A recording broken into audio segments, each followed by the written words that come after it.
जय हिंद दोस्तों, स्वागत है आपका आपके अपने YouTube चैनल अभिनंदन एकेडमी काला पीपल में, जिसमें हम एसएससी जीडी के लिए मॉक टेस्ट कंप्लीट कर रहे हैं, जिसके 3 सेट पूरे हो चुके हैं। आज रहेगा सेट नंबर चौथा। तो आइए शुरू करते हैं हम आज की क्लास, जिसमें पहला प्रश्न आपको दिया गया है। एक संख्या का 40% 650 के 20% से 190 अधिक है, तो वह संख्या क्या होगी? हमें वो संख्या ज्ञात करनी है। तो क्या होगा इस प्रश्न का आंसर देखते हैं। हमने वो संख्या मान ली, क्या है? संख्या मान ली हमने x है कि वो संख्या x है। तो x का अगर हम कितना 40% निकालते हैं, तो वो जो 40% है उस संख्या के 650 के 20% से ज्यादा है। कितना ज्यादा है? 190। अब इसको हल करेंगे, प्रतिशत हटाएंगे तो बटे में क्या आएगा? 100 बराबर 650 20% यहाँ पे प्रतिशत हटाएंगे, बटे में 100 प्लस 190। इसको हल करेंगे, जीरो से जीरो कैंसिल, 2 दूनी 4, 2 पंज 10। यहाँ पे 2 जीरो ये कैंसिल आउट हो जाएगी और ये हो जाएगा 2x अपॉन 5 इक्वल टू कितना होगा? 65 दूनी 130, 130 प्लस 190। इनको प्लस करेंगे, ये आ जाएगा 320 और डिवाइड में इधर क्या है? 2x upon 5। इसको सोल्व करेंगे, कटेगा कितने बार? 16 बार। और 5 का गुना इधर जाके हो जाएगा 16 पंज 80, एक जीरो पहले से ही लगी हुई थी, इसलिए क्या जाएगा इसका आंसर? 800। ऑप्शन ए इस सवाल का बिल्कुल सही जवाब होगा। हर एक क्वेश्चन को पहले आपको ही सोल्व करना है, उसके बाद आपको इसका सॉल्यूशन चेक करना है कि आपने क्वेश्चन को सही किया या गलत किया है। अगला क्वेश्चन क्या है हमारे पास? क्वेश्चन नंबर सेकंड की अगर हम बात करें तो, यदि एक वस्तु की लागत दोगुनी हो जाती है लेकिन विक्रय मूल्य अपरिवर्तित रहता है, तो 10% का नुकसान होता है, मूल लाभ प्रतिशत क्या होगा? तो इसको हम बिल्कुल आसान वे में करते हैं। जो 10% है इसको हम फ्रैक्शन में तोड़ेंगे। सबसे पहले इसका फ्रैक्शन बनेगा 1/10 और ये होगा इसका क्या? CP, cost price. ये होगा इसका लॉस। और यहाँ पे 10 रुपए की वस्तु को 1 के लॉस पे बेचा, मतलब इसको बेचा कितने में? 9 में। सेलिंग प्राइस हो गई इसकी 9। सेलिंग प्राइस को अपरिवर्तित रखना है। जो कॉस्ट प्राइस है ये हुआ है 2 गुना, मतलब लागत मूल्य 2 गुना हुआ है तब 10 हुआ है। तो पहले इसका लागत मूल्य जो था वो कितना था? 5 और विक्रय मूल्य 9 ही रहना है। तो लाभ कितना होगा? यहाँ पे देखेंगे तो लाभ हो रहा है 4 का। तो ये जो लाभ हो रहा है प्रॉफिट, उसको ऊपर रखेंगे, बटे में कॉस्ट प्राइस और गुने में 100। इसको हल कर देंगे, 5 दूनी 10 और 20 चुक 80। 80% का क्या हो जाएगा? यहाँ पे प्रॉफिट हो जाएगा, जो कि हमें क्या दिया गया है? ऑप्शन बी इसका करेक्ट आंसर होगा। अब हम देखते हैं नेक्स्ट क्वेश्चन इसका। अगला क्वेश्चन क्या है हमारे पास? क्वेश्चन नंबर तीसरा। एक व्यापारी अपने वस्तु का मूल्य इस प्रकार अंकित करता है कि 20% छूट देने के बाद भी उसे 20% का लाभ होता है। यदि क्रय मूल्य कितना है? 21,100 रुपए है, तो अंकित मूल्य क्या होगा? ऐसे प्रश्न में हम सीपी और एमपी का रेशियो याद रख सकते हैं। बेसिक से इसको हम कर सकते हैं, रेशियो से कर सकते हैं, कई तरीके हैं इसको सोल्व करने का। तो हम इसको रेशियो बना के करते हैं। इसका फार्मूला क्या बन जाएगा? यहाँ पे जब भी डिस्काउंट बोले तो यहाँ पे क्या करना है? सीपी की तरफ क्या लिखेंगे? 100 में से हम माइनस करेंगे डिस्काउंट परसेंट जो भी देंगे, और 100 में प्लस करेंगे जो भी हमें प्रॉफिट परसेंट देंगे इस सवाल में। तो यहाँ पे रेशियो आ जाएगा सीपी और एमपी का। 20% का डिस्काउंट दिया जा रहा है तो कितना हो जाएगा? ये 80। और यहाँ पे 20% का लाभ दिया जा रहा है तो यहाँ पे प्लस करेंगे 20, जीरो से जीरो कैंसिल, 4 दून 8, 4 3 12, 2:3 आ जाएगा क्रय मूल्य और अंकित मूल्य का रेशियो। दोनों में से हमें एक की वैल्यू दे रखेंगे प्रश्न में। हमें यहाँ पे दिया है क्रय मूल्य, इसकी वैल्यू दी है कितनी? 21,100। 2 से कटेगा 2 एकम 2, भाग नहीं जाने की फिर क्या हो जाएगा? यहाँ पे 0, 2 पंच 10, क्या था? यहाँ पे 2 से काटा इसको, 2 एकम 2, फिर 1 में भागने का 0, 2 पंच 10, फिर 2 पंच 10 और 1 0, कितना आ गया? 10,550। 10,550 का हम यहाँ पे मल्टीप्लाई करेंगे। 0, 3 5 15 का 5 हासिल 1, फिर 3 5 15 और 1 16 का 6 हासिल 1 और 3 एकम 3। तो 31,650 इस सवाल का आंसर होगा, जो कि हमें ऑप्शन ए दिया गया है। ऑप्शन ए इस सवाल का करेक्ट आंसर होगा। अगला प्रश्न क्या है? 10% साधारण ब्याज देने वाले बैंक में स्टेला को हर महीने कितनी राशि जमा करनी चाहिए ताकि 3 वर्ष बाद उसे 3,324 रुपए मिले? तो बेहतरीन सवाल है, पहले आप इसका सॉल्यूशन करिए और आंसर निकालिए और इसके बाद ही इसका सॉल्यूशन आपको चेक करना है। हम जानते हैं पहले से क्या होता है फार्मूला, SI बराबर हम जानते हैं ये होता है P गुणित R गुणित T डिवाइड में 100। और अगर हम यहाँ पे बात करें अमाउंट की, तो अमाउंट बराबर होता है प्रिंसिपल प्लस SI। मूलधन में अगर हम SI जोड़ते हैं तो क्या आ जाता है, अमाउंट। ये जो हमें रेट दी गई है ये वार्षिक है, और हमसे क्या बोला है कि मंथली कितने रुपए जमा करें ताकि 3 वर्ष बाद कितने रुपए प्राप्त हो, 3324। तो ये रेट हमें बनानी पड़ेगी मंथली। मंथली रेट क्या हो जाएगी इसकी, 10% को डिवाइड करेंगे 12 से, 12 माह से, तो ये रेट आ जाएगी मंथली, जो कि कितनी हो जाएगी, 2 5 10, 2 6 12, मतलब 5/6%। अब देखो हम क्या करेंगे, यही फार्मूले का प्रयोग करेंगे। अमाउंट बराबर क्या लेंगे, प्रिंसिपल प्लस SI। अब होगा क्या यहाँ पे, अमाउंट तो कितना कितना हो जाएगा, 3324 यहाँ रखने वाले हैं हम। और प्रिंसिपल हम मान लेते हैं कि P है, उसने P जमा किया पहले महीने में, और पहले महीने का जो अमाउंट हो जाएगा पूरा वो कितना होगा। SI की जगह पे ये फार्मूला यूज करेंगे, P जो भी उसने जमा किया, रेट कितनी रखेंगे 5/6, और टाइम कितना 1 महीना बटे में 100।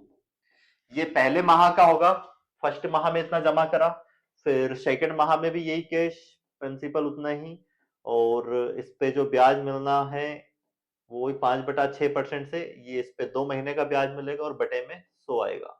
इसी तरह से अगले अगले माह में क्या मिलना है, यहाँ पे ये P सेपरेट रहेगा अलग ही, समझना है जरा इसको, क्या आ जाएगा P प्लस, तीसरे महीने में भी क्या होगा, वही P प्लस P गुणित R की जगह पे क्या रखेंगे हम, रेट 5/6, और ये तीसरा माह आ जाएगा बटे में 100। तो इस तरह से ऐसे कहां तक जाएगा, ये 36 माह तक। तो अब यहाँ पे हम इसको थोड़ा शॉर्टकट तोड़ते हैं, 3324 एज इट इज लिखेंगे। ये P P P ऐसे करके 36 बार आएगा तो 36P हो जाएगा, और इसमें से हम क्या कॉमन ले सकते हैं, ये P और 5/6 100 ये कॉमन ले सकते हैं बाहर, तो ये आ जाएगा 5P अपॉन ये 6, और ये 100 के साथ मल्टीप्लाई में आ जाएगा, और यहाँ पे बचेगा क्या 1, ये पूरा कॉमन आ जाएगा। तो इसकी बात कर रही है, तो हमने जोड़ दिया है P प्लस ऐसे कितनी बार आ गए 36P, और बाकी इसकी अगर हम बात करें, ये वाली जो वैल्यू है, ये वाली, फिर ये वाली, ऐसे ही फिर ये वाली, ये P को हमने जोड़ दिया तो 36P आ गए ये, इसमें से हमने ये कॉमन ले लिया, तो अब बचेगा क्या, यहाँ 1 बचेगा, यहाँ +2, यहाँ 3, डैश डैश डैश ऐसे 36 तक आएगा। अब इसको आगे हम सोल्व करें तो ये 3324 तो एज इट इज आएगा, और यहाँ पे 36P भी एज इट इज लिखेंगे, ये कट जाएगा, 5 से काट सकते हैं, 5 दून 10, 20 आ जाएगा, ये आ जाएगा P बटे में 6 दून 12, 120। यहाँ पे इनको जोड़े अगर हम, फार्मूला होता है प्राकृत संख्याओं के योग का n प्लस 1 बटे में 2, तो यहाँ पे n की वैल्यू कितनी रखेंगे 36, और एक 36 और एक कितना हो जाएगा 37 बटे में 2, 2 से इसको काट सकते हैं, 18 बार में कटेगा, और ये कटेगा 6 दून 12, 6 18। अब इसको सोल्व करते हैं हम, 3324 एज इट इज लिखेंगे, ये 36P, और यहाँ पे अगर हम देखें तो कितना हो जाएगा, ये हो जाएगा 111P बटे में 20। इसको सोल्व करेंगे, 3324 बराबर, इसका गुना यहाँ करेंगे 720, 720 और 111 कितना हो जाएगा 831P बटे में 20, और ये 831 से कट जाएगा कितनी बार में, 4 बार में, इसका गुना इधर आके करेंगे तो P बराबर कितना आ जाएगा 80 रुपए। तो हर महीने कितने रुपए जमा करना पड़ेगा, 80 रुपए जमा करना पड़ेगा। ऑप्शन डी इस सवाल का बिल्कुल सही आंसर होगा। अब देखते हैं हम नेक्स्ट क्वेश्चन। नेक्स्ट क्वेश्चन क्या है हमारे पास, एक व्यक्ति ने 5% चक्रवृद्धि ब्याज पर 8,800 रुपए निवेश किए, यदि कुल ब्याज 8,200 रुपए है तो समय अवधि कितनी होगी। हम जानते हैं अमाउंट बराबर होता है CI वाले उसमें, अमाउंट बराबर P ब्रैकेट में 1 प्लस रेट अपॉन 100 की पावर n। एक ही जगह पे अमाउंट रखेंगे, ये ब्याज है वो मूलधन है, दोनों को जोड़ेंगे हो जाएगा 88,200 अमाउंट, यहाँ प्रिंसिपल रखेंगे कितना 80,000, 1 प्लस रेट कितनी है 5 अपॉन में 100 की पावर n। ये यहाँ पे क्या हो जाएगा 80,000 था, 2 जीरो से 2 जीरो कैंसिल, 2 से कटेगा 2 चुक 8, 2 चुक 8 1, और ये हो जाएगा 400। अब 400 यहाँ पे क्या हो जाएगा बटे में आएगा इधर आके, चलो अभी लिखते हैं ये 441 के बटे में क्या जाएगा 400, और बराबर इधर क्या बचेगा 5 दूनी 10, 20 और 1 21 बटे में 20 की पावर n। और बेटा इसको भी हम लिख सकते हैं 21 बटा 20 की पावर n इक्वल टू क्या हो जाएगा 21, सॉरी इसको क्या लिखेंगे हम, इसको लिख पाएंगे हम 21 बटा 20 की पावर 2, और यहाँ क्या है 21 बटा 20 की पावर n। जब बेस इक्वल होता है तो घातों को बराबर रख दिया जाता है, तो यहाँ से n बराबर कितना आ जाएगा 2 वर्ष, और ये इसका क्या हो जाएगा करेक्ट आंसर। ऐसे सवालों को आप डायरेक्ट भी कर सकते हो। डायरेक्ट कैसे करोगे, हमें पता है ये क्या है प्रिंसिपल 80,000, और अमाउंट कितना हो जाएगा 88,200।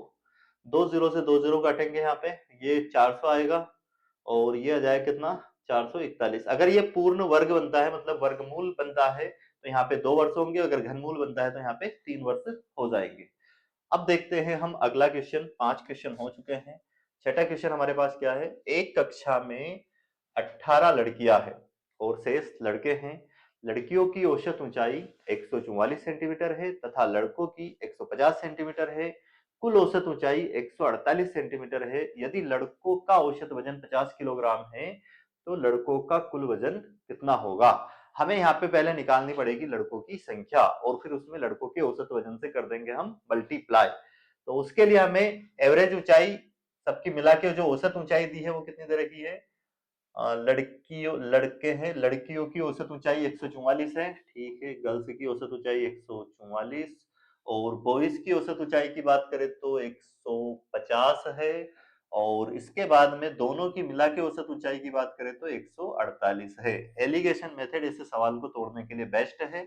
150 में से 148 घटाएंगे 2 आएगा, यहाँ पे 148 में से 144 को घटाएंगे 4 आएगा, तो ये इनकी संख्या का अनुपात आ गया। अब हमें लड़कियों की संख्या दी है 18, तो पता चल जाएगा कितना गुना है 18 गुना, 18 का गुना यहाँ करेंगे 18 दूनी 36, मतलब बॉयज की संख्या कितनी आ गई 36, और इनका जो बॉयज का औसत वजन है 50 किलोग्राम, इनकी संख्या में गुना कर देंगे तो सबका मिला के कुल वजन आ जाएगा कितना होगा। 0 एज इट इज, 5 छक 30 की 0 हासिल 3, और 5 3 15 3 1800 किलोग्राम। तो ऑप्शन नंबर डी इस सवाल का बिल्कुल सही जवाब होगा।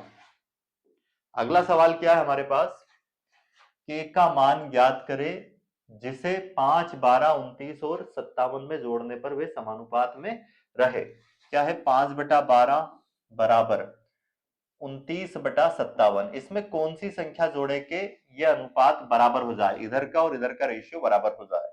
तो 5 ऑप्शन से करते हैं, 5 जोड़ के देखते हैं, ये 5 5 कितना हो जाएगा 10 बटे में कितना हो जाएगा यहाँ 17, और इसको जोड़ेंगे 5 तो 34 बटे में 5 जोड़ेंगे कितना हो जाएगा ये 62, और इसको सोल्व करने पे ये तो बनेगा नहीं, तो ये तो कैंसिल हो जाएगा, ये ऑप्शन हमारा नहीं है।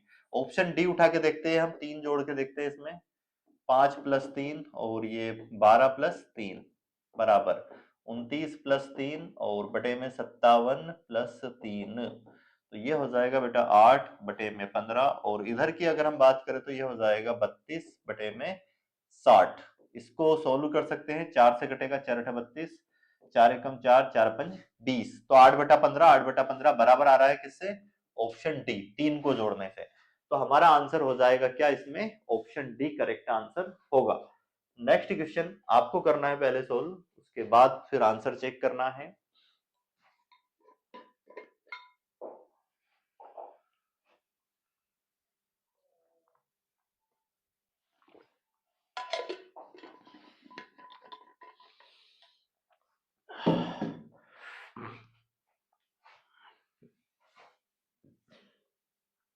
तीन साझेदार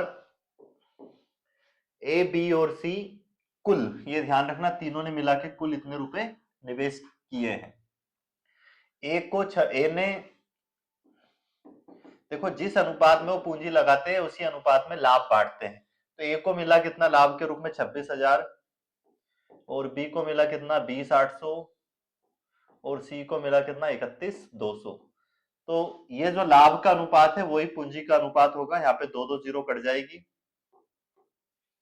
2 जीरो से 2 जीरो कैंसिल हो जाएगी सब जगह, और ये 13 से कट जाएगा, 13 दूनी 26, 20, 13 से कटेगा 13 एकम 13, 13 छंग 78, फिर 13 से कटेगा 13 दूनी 26, 13 चुक 52, फिर ये कट जाएगा 4 से, 4 पंज 20, 4 चुक 16 और 4 छंग 24। टोटल अगर यहाँ पे देखें 6 6 4 10 और 5 15, 15 की वैल्यू हमें दी है कितनी 36,000, ये टोटल है। और कितना गुना 15 दूनी 30 और कितना बच गया है 6, 15 चुक 60, 2400 गुना।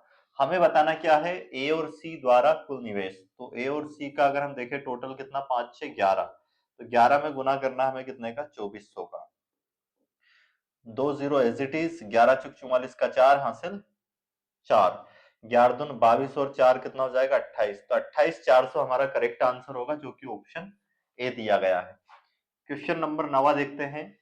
अशोक के पास 60 रुपए प्रति किलोग्राम, एक 60 रुपए प्रति किलोग्राम, दूसरा 85 रुपए प्रति किलोग्राम के गेहूं के मिश्रण है। ये ध्यान रखना दोनों क्रय मूल्य है, और 84 रुपए प्रति किलोग्राम बेचकर 20% का लाभ कमाता है। तो 84 रुपए पर केजी बेचने पे 20% का लाभ हो रहा है, 20% का फ्रैक्शन बनेगा 1/5, ये होगा इसका सीपी, ये प्रॉफिट, और एसपी इसका क्या होगा 6, और 6 की वैल्यू हमें क्या दी है यहाँ पे 84, तो यहां से 6 कम 6, 6 दून सॉरी 6 चुक 24, 14 गुना, 14 का गुना यहाँ करेंगे कितना आएगा 14 पंच 70। ऐसा क्यों किया, क्योंकि ये विक्रय मूल्य और ये दोनों क्रय मूल्य था, तो हमें बीच में यहाँ पे क्या रखना पड़ेगा क्रय मूल्य। अब हमने क्रय मूल्य निकाल दिया 70, वो यहाँ पे रख देंगे तो डायरेक्ट आ जाएगा इनका रेशियो। 85 में से 17 घटाएंगे कितना बचेगा 15, 17 में इसमें 70 में से 20 ये 60 घटाएंगे कितना आएगा 10, तो ये 5 3 15, 5 दून 10, तो 3:2 इस सवाल का सही आंसर होगा, जो कि हमें कौन से ऑप्शन में दिया गया है, ऑप्शन बी इसका बिल्कुल सही आंसर रहेगा। अब हम देखते हैं अगला क्वेश्चन। अगला क्वेश्चन क्या है हमारे पास, ए एक कार्य को कितने दिन में कर सकता है, ए कर सकता है एक कार्य को 1170 दिन में, और बी की अगर हम बात करें तो ये कर सकता है उसी कार्य को 2340 दिन में। अब यहाँ पे जो आएगा टोटल वर्क आएगा, इनका जो एलसीएम आएगा, दोनों का एलसीएम निकाले तो ये आ जाएगा कितना 2340। ये 1170 से घटेगा 2 बार में, ये एक दिन में 2 काम करता है, और बी एक दिन में कितना काम करता है 1। ए और बी मिला के पूरा काम कितने दिन में करेंगे, तो ए और बी मिला के एक दिन में 3 काम करते हैं, 3 यूनिट। तो ऐसे टोटल काम कितना है 2340 यूनिट। इसको करने में इनको कितना समय लगेगा, 3 से इसको डिवाइड कर देंगे हम, ये हो जाएगा 3 7 21, यहाँ कितने बच गए 2 3 8 24, 780 दिन लगेंगे।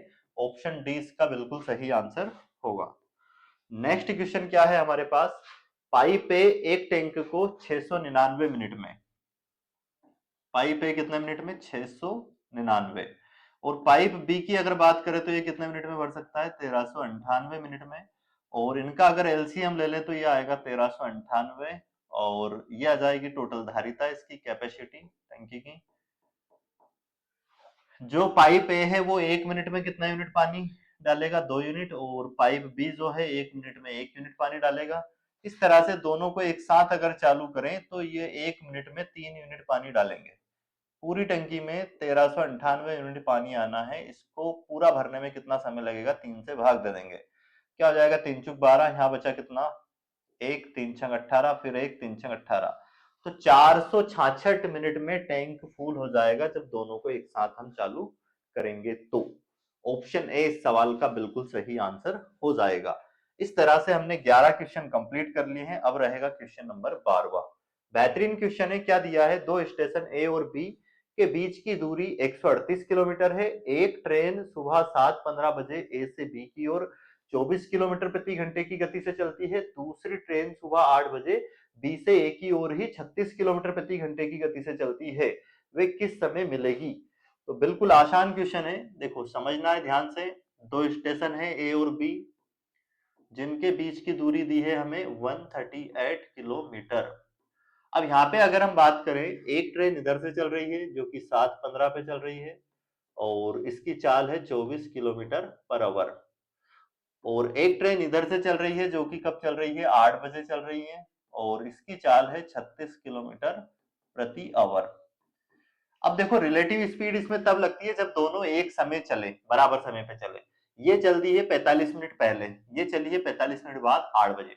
तो इसने 45 मिनट में पहले कितनी दूरी तय कर ली वो हमें चलाना पड़ेगा। तो 24 किलोमीटर पर आवर का मतलब हुआ 24 किलोमीटर पर आवर का मतलब यहाँ पे ये होगा कि ये जो रेलगाड़ी है 1 घंटे में 24 किलोमीटर जाती है, मतलब 60 मिनट में, ये 60 मिनट में दूरी कवर करती है 24 किलोमीटर। तो ये 1 मिनट में कितनी दूरी कवर करेगी बेटा? ये 1 मिनट में दूरी कवर करेगी 24 बटे में 60 किलोमीटर। हमें इसको चलाना है 45 मिनट, तो ये 45 मिनट में डिस्टेंस कवर करेगी कितनी? 24 बटे में 60 इंटू में 45, और ये कटेगा 15 तिया 45, 15 चौके 60, 4 छंग 24, 6 तिया 18, मतलब ये 45 मिनट में पहले 18 किलोमीटर दूरी चल चुकी होगी, तब वो यहां से चलेगी।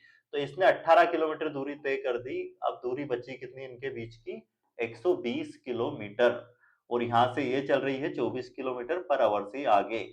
अब यहाँ पे 8 बज चुके हैं और 8 बजे ये भी इधर से चल दी है, तो यहाँ लगेगी रिलेटिव स्पीड। दोनों एक दूसरे की तरफ आ रही है, तो रिलेटिव स्पीड क्या होगी? प्लस होगी। 24 प्लस 36 कितनी हो जाएगी? 60 किलोमीटर पर आवर। तो अब 8 बजे के बाद ये कितनी बची दूरी? 120 किलोमीटर की दूरी तय करने में इन्हें कितना समय लगेगा? टाइम। तो टाइम बराबर होता है दूरी बटे में चाल। 60 किलोमीटर पर आवर से इसको डिवाइड करेंगे हम, किलोमीटर से किलोमीटर कट जाएगा, 0 से 0 कैंसिल, 6 दूनी 12, आवर ऊपर जाएगा तो 2 घंटे। 8 बजे के बाद 2 घंटे बाद दोनों ट्रेन आपस में मिलेगी, मतलब 8 बजे के बाद 2 घंटे उसमें प्लस करते हैं तो क्या आ जाएगा हमारा आंसर? करेक्ट 10 बजे दोनों रेलगाड़ियां एक दूसरे से मिलेगी। अब देखते हैं हम अगला क्वेश्चन। नेक्स्ट क्वेश्चन क्या है हमारे पास? दो ट्रेनें प्रत्येक 225 मीटर लंबी पास पास की पटरियों पर चलती है। जब वे एक ही दिशा में चलती है तो तेज ट्रेन 90 सेकंड में धीमे ट्रेन को पार करती है, जब एक दूसरे की ओर चलती है तो 10 सेकंड में पार करती है। तेज ट्रेन की गति ज्ञात कीजिए। तो हम मान लेते हैं तेज ट्रेन की गति क्या मान लेते हैं? ये T1 मान लेते हैं, और धीमी की क्या मान लेते हैं? उसकी चाल ये मान लेते हैं कितनी? T2। हमें दिया है दोनों की जो लंबाई है वो कितनी है? 225 मीटर।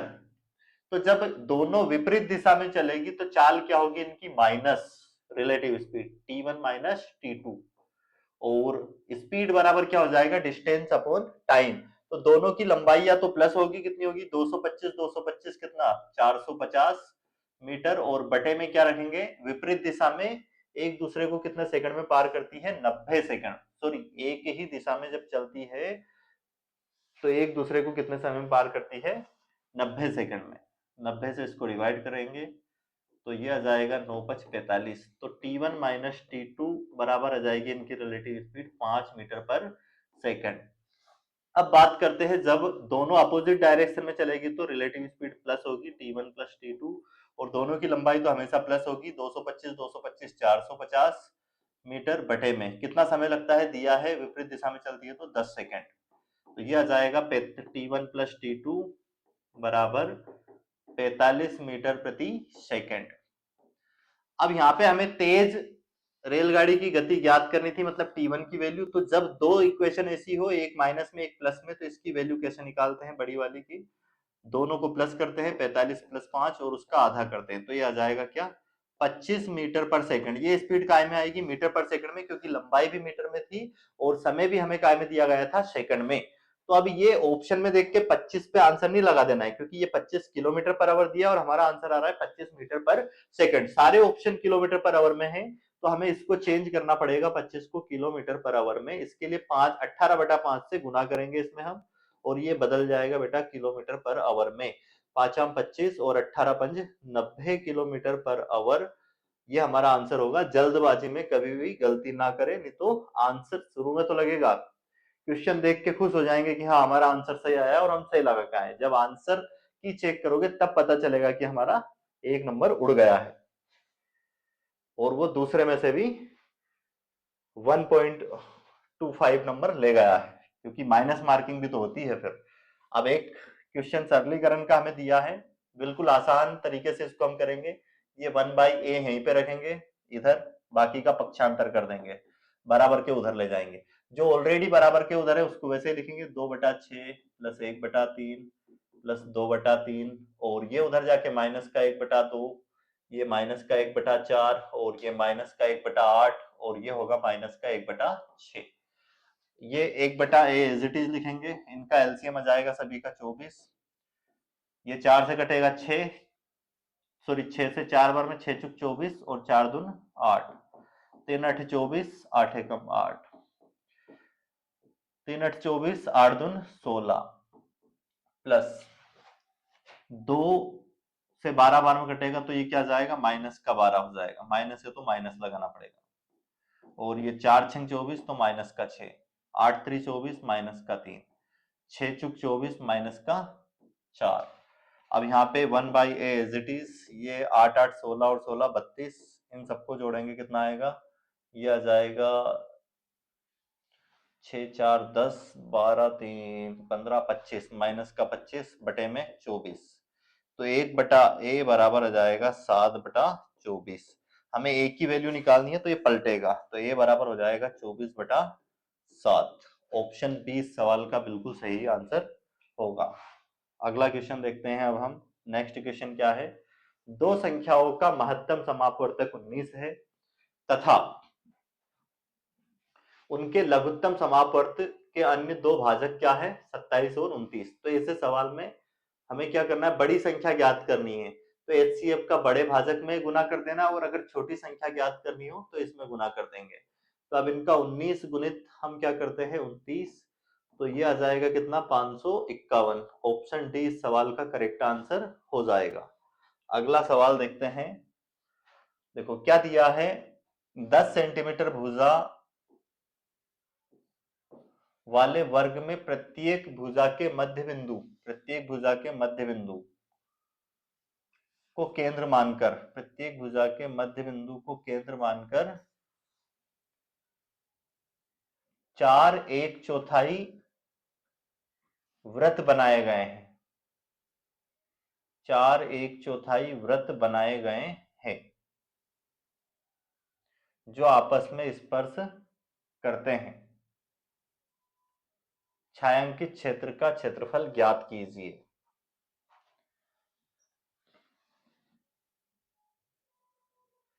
दस सेंटीमीटर भुजा वाले वर्ग में प्रत्येक भुजा के मध्य बिंदु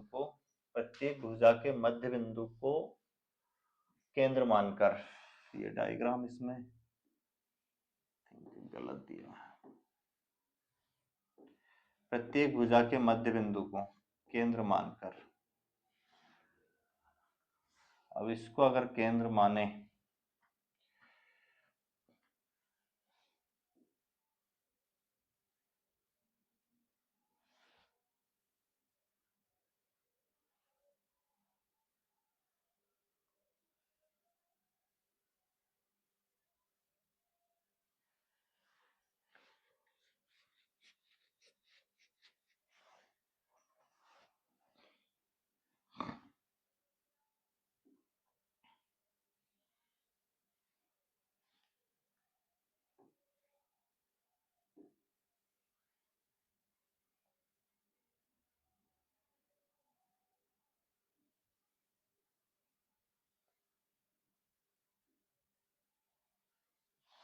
तो ये तो हमें क्या करना पड़ेगा, जैसा दिया है डायग्राम उसी के अनुसार देखना पड़ेगा इसको।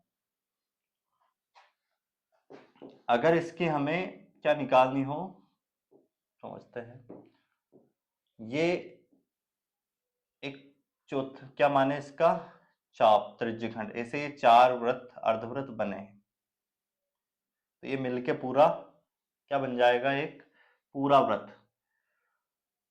तो यहाँ पे ये छायांकित भाग है, इसका हमें ये वाला एरिया निकालना है। तो अगर हम इसकी बात करें ये वाली लंबाई की, इसकी ये वाली अगर हम वर्ग की विकर्ण निकाले तो ये आएगी 10√2। तो ये जो वृत्त होगा इसकी जो त्रिज्या होगी ये यहाँ तक की लंबाई, ये हो जाएगी इसकी आधी 5√2। और इसके लिए ये मैंने पूरा एक्सप्लेन कर रखा है मेंसुरेशन वाली क्लास में, तो इसका डायरेक्ट आंसर क्या निकलेगा, वृत्त के क्षेत्रफल में से इस वर्ग का क्षेत्रफल माइनस कर दोगे तो ये छायांकित भाग का एरिया आ जाएगा। तो वृत्त का क्षेत्रफल क्या होता है, पाई आर स्क्वायर माइनस वर्ग का क्षेत्रफल भुजा का स्क्वायर। आर की जगह पे रख देंगे क्या, इसकी त्रिज्या 5√2 का स्क्वायर माइनस 10 का स्क्वायर।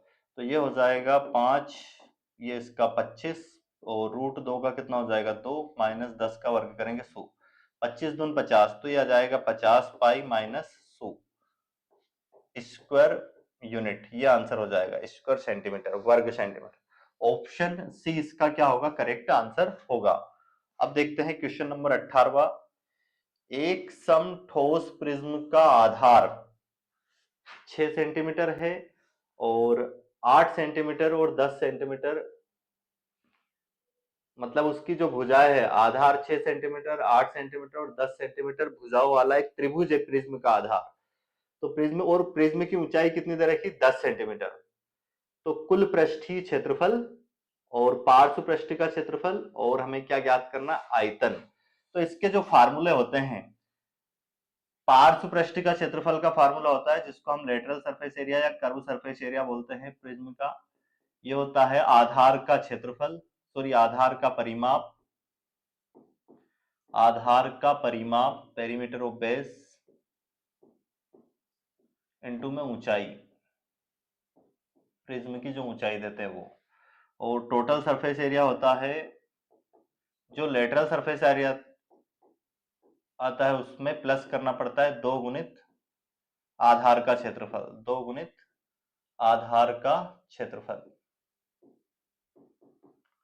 और उसके बाद में आयतन जो होता है वॉल्यूम, वो आधार के क्षेत्रफल में, आधार जो होता है प्रिज्म का उसके क्षेत्रफल में उसकी ऊंचाई से मल्टीप्लाई करना पड़ता है प्रिज्म की ऊंचाई से, तो क्या आ जाता है आयतन। तो अब हमें प्रिज्म क्या दिया है, एक प्रिज्म जिसका आधार एक समकोण त्रिभुज है, जैसे ये दिया है 8, 6 और 10, 8, 6, 10। तो इसको अगर हम मिला दें तो ये एक प्रिज्म बन जाएगा जिसका आधार होगा एक त्रिभुज ये, और ये इसकी ऊंचाई हो जाएगी 10 सेंटीमीटर। 3D में है ये, 3D में इमेजिन करना है। तो इसका लेटरल सरफेस एरिया निकालने के लिए आधार का परिमाप, तो आधार का परिमाप कैसे निकालेंगे, तीनों भुजाओं का योग, 8 और 10 18, 18 और 6 कितना हो जाएगा 24। लेटरल सरफेस एरिया निकालेंगे तो 24 में गुना करेंगे, इसकी ऊंचाई कितनी है 10, तो ये आ जाएगा 240 सेंटीमीटर स्क्वायर। ये आ जाएगा lateral surface area. Total surface area की अगर बात करें तो ये आ जाएगा, इसमें क्या करेंगे हम, जो लेटरल सरफेस एरिया आया 240, इसमें प्लस करेंगे इसके आधार का क्षेत्रफल। आधार एक समकोण त्रिभुज है जिसका क्षेत्रफल होगा 1/2, आधार इसका 6 और इसकी ऊंचाई कितनी होगी 8, तो ये हो जाएगा 2 तिया कितना हो जाएगा, इसमें 2 का गुना भी करना है ना, 2 गुणित आधार का क्षेत्रफल, तो 2 से 2 ये कैंसिल हो जाएगा। यहाँ पे थोड़ी मिस्टेक हुई है, इसको सुधारते हैं। क्या है, 2 गुणित त्रिभुज के ये आधार का क्षेत्रफल 1/2, 8 इंटू 6, 2 से 2 कैंसिल, कितना हो जाएगा 240 प्लस 8 छंग 48, तो 288 सेंटीमीटर स्क्वायर। ये क्या हो जाएगा इसका टोटल सरफेस एरिया। अब हम बात करते हैं वॉल्यूम की, तो वॉल्यूम कैसे निकालेंगे, आधार के क्षेत्रफल में मल्टीप्लाई करेंगे ऊंचाई का। तो आधार एक त्रिभुज है जिसका क्षेत्रफल कैसे निकालेंगे, इन दोनों भुजाओं का गुना करेंगे 6 गुणित 8, तो ये आधार का क्षेत्रफल आ गया और इसमें मल्टीप्लाई कर देंगे इसकी ऊंचाई का, जो कि कितनी है 10, तो 2 तिया 6, 8 तिया 24, 240 सेंटीमीटर क्यूब, ये हो जाएगा इसका आयतन। तो देख सकते हो ऑप्शन नंबर डी है ना, इसका टोटल जो बात करें हम, टोटल सरफेस एरिया संपूर्ण पृष्ठ का क्षेत्रफल वो 288 और वक्र पृष्ठ कितना आया 240 और आयतन कितना आया 240 सेंटीमीटर क्यूब। ऑप्शन डी सवाल का बिल्कुल सही जवाब होगा। 18 क्वेश्चन हो चुके हैं, अब क्वेश्चन नंबर 19वां देखिए। क्या है, ए बी और सी क्रमशः ए किसी कार्य को कितने दिन में 10 दिन में कर सकता है, बी 30 दिन में और सी 12 दिन में। एलसीएम अगर ले तो 60 आ जाएगा। ये एक दिन में 6 काम करेगा, बी एक दिन में 2 काम करेगा और सी एक दिन में 5 काम करेगा। अब बी ने 6 दिन तक काम किया, तो बी एक दिन में 2 काम करता है, तो 6 दिन में कितना काम कर लेगा ये? 12 काम। 12 काम हो गया, शेष कार्य बचा। शेष कार्य, अब शेष कार्य कितना बचा? 60 में से 12 घटा देंगे, टोटल वर्क था, तो बचेगा 48। ये 48 कार्य कौन करता है? ए और सी भी उसके साथ आ जाते हैं, बी के साथ। तो टोटल तीनों करते हैं 48 कार्य। तीनों मिलके एक दिन में 6, 2, 8, 5, 13 काम करेंगे, तो 48 कार्य करने में कितना समय लगेगा? तो 13 तिया 39, 3 सही कितने बच गए यहाँ पे? 9। 3 सही 9/13 दिन लगेंगे, ये आंसर हो जाएगा। तो शायद ऑप्शन इसके सभी गलत है, तो ये ऑप्शन इसका इसका आंसर होगा 3 सही 9/13। अगला क्वेश्चन करते हैं, लास्ट क्वेश्चन बचा है अब हमारे पास इस क्लास का। निम्नलिखित युग्म में से कौन सा युग्म सह-अभाज्य है? मतलब सह-अभाज्य को प्राइम नंबर का हमें समूह बताना है। तो को प्राइम नंबर कौन से होते हैं? जिनका HCF 1 आता है, जिनका HCF 1 आता है वो सह-अभाज्य संख्या होगी, ये पेयर। तो इनका HCF 1 नहीं होगा, ये भी गलत, ये भी गलत। इनका 23 होगा HCF, क्योंकि इनका 3 होगा, ये भी नहीं होगा। इनका अगर HCF निकालें दोनों का, तो क्या आएगा? 1।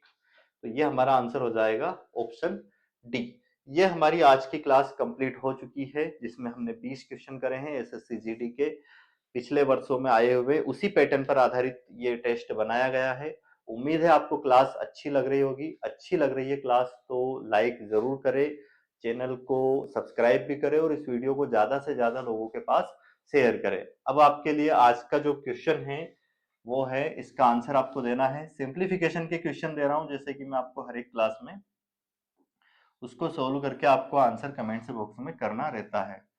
आपको सोल्व करना है, यहाँ पे घनमूल निकालना है 15,625, और यहाँ पे एक संख्या के इधर पॉइंट भी है, सॉरी 3 संख्या के इधर, इसका आपको घनमूल निकालना है। इसका आंसर क्या आएगा कमेंट्स बॉक्स में जरूर लिखना है। ये क्वेश्चन आपके लिए है। वीडियो को अंत तक देखने के लिए बहुत बहुत धन्यवाद।